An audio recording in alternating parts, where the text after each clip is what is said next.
धर्मनगरी वाराणसी में श्री कृष्ण जन्माष्टमी का पर्व पूरे श्रद्धा और उल्लास के साथ मथुरा की तर्ज पर मनाया जा रहा है। इस्कॉन मंदिर से लेकर केंद्रीय कारागार तक श्री कृष्ण जन्म की भव्य झांकियां और हरि कीर्तन की गूंज सुनाई दे रही है। केंद्रीय कारागार में भी इस पावन पर्व की खास धूम देखी गई।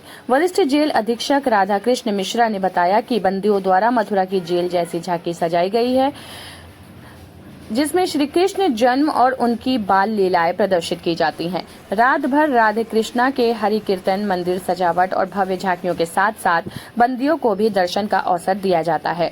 इस आयोजन में वरिष्ठ नागरिक, स्थानीय लोग, महिलाएं और पुरुष भी बड़ी संख्या में भाग लेते हैं। सर, आज जन्माष्टमी का पर्व मनाया जा रहा है और केंद्रीय कारागार में आप लोग किस तरह की व्यवस्थाएं की हैं और काफ़ी लोग आए हैं। देखिए, हमारे लीलाधर भगवान कृष्ण की ये आज जन्माष्टमी है। आज के दिन उनका महाअवतरण हुआ था, तो बड़ा पर्व है। और जन्म भी भगवान का कारागार में हुआ था, तो कारागार की स्थिति जन्माष्टमी के दिन महत्वपूर्ण हो जाती है। उसकी महत्ता को देखते हुए और ख़ासकर सेंट्रल जेलों में ये हमको पता है कि बाहर से भी हमारे परिजन और तमाम सम्मानित भक्तजन ज़िले के कारागार की जन्माष्टमी को देखने के लिए आते हैं, क्योंकि विशेष रूप से जुड़ी हुई है। तो उसको दृष्टिगत रखते हुए चारों ओर सजावट किया गया है। भगवान का जन्म तो मध्य रात्रि होगा, लेकिन उसके पूर्व की तैयारियां बेहतर कर दी गई हैं। प्रसाद इत्यादि की व्यवस्था है, पूजा की व्यवस्था है और चारों ओर हर्षोल्लास के साथ उसका प्रदर्शन, जगमगाती हुई लाइटें अंदर से लेकर बाहर तक। और आज के दिन हम इसको, जैसा कि आपको अवगत कराया कि बाहर से भी लोग आते हैं, तो हम लोग बाहर के लोगों को भी जो है विशेष सुरक्षा के साथ अंदर अलाउ करते हैं। बच्चे वगैरह आते हैं, उसका भ्रमण करते हैं। तो वो सारी व्यवस्थाएं हम लोगों ने कर रखी है। जेल सामने व्यवस्था कर रखी है कि एक एक ट्रुप को कोई न कोई सिपाही लीड करेगा और फिर सम्मानपूर्वक उनको घुमाते हुए बाहर ले आएगा। सर, कीर्तन का भी इसमें आयोजन किया जाएगा और आप लोगों से जुड़े जो अधिकारी हैं, जो पूर्व रिटायर हैं, वो भी लोग भी आए हैं। जी, क्या कहेंगे इस पर? बहुत बढ़िया है। तो हमारे लिए हर्ष की बात है।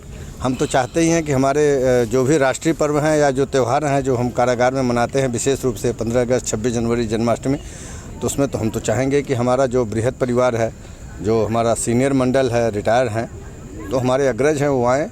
कुछ उनका मार्गदर्शन हमको मिलेगा, कुछ उनके पुराने अनुभव मिलेंगे और साथ ही उनके साथ इसको हम जब मनाएंगे तो जो ये हमारा बृहद परिवार होगा, तो उसको कारागार में जब इस त्यौहार को हम मनाएंगे तो उसका जो उल्लास है वो पूरी तरह से अलग होगा। झांकियों की बात की जाए तो सर, किस तरह की झांकियाँ यहाँ पे रखी गई हैं? क्योंकि वृंदावन में अगर बात की जाए, काशी क्षेत्र है और महादेव की नगरी है, और वृंदावन से भी कुछ संदेश काशी से भी जाए तो हमारे पास जो वैसे तो ये सजावट और ये जो चीज़ें हैं तो पूरी जेल के अंदर है, हाथों में भी है और बाहर आपने देखा ही है।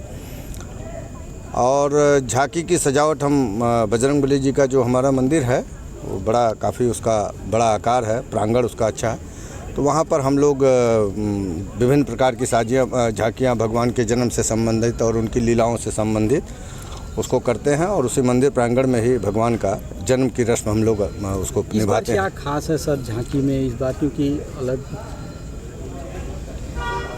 खास?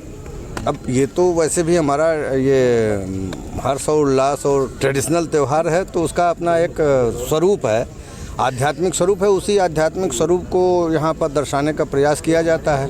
भगवान के जन्म के साथ कीर्तन, भजन और जो बंदीगण वहाँ उपस्थित रहते हैं, जिनको हम रात्रि में खोलते हैं, तो अपना नृत्य वगैरह भी जैसा जिसकी इच्छा हो उसको उस तरह से हम लोग मनाते हैं। ये जो सजावट है, ये क्या बाहरी लोग करते हैं या यहाँ के बंदी लोग करते हैं? नहीं, ये सारी सजावट हमारे बंदीगण और हमारे स्टाफ के साथ मिलकर ये किया गया है।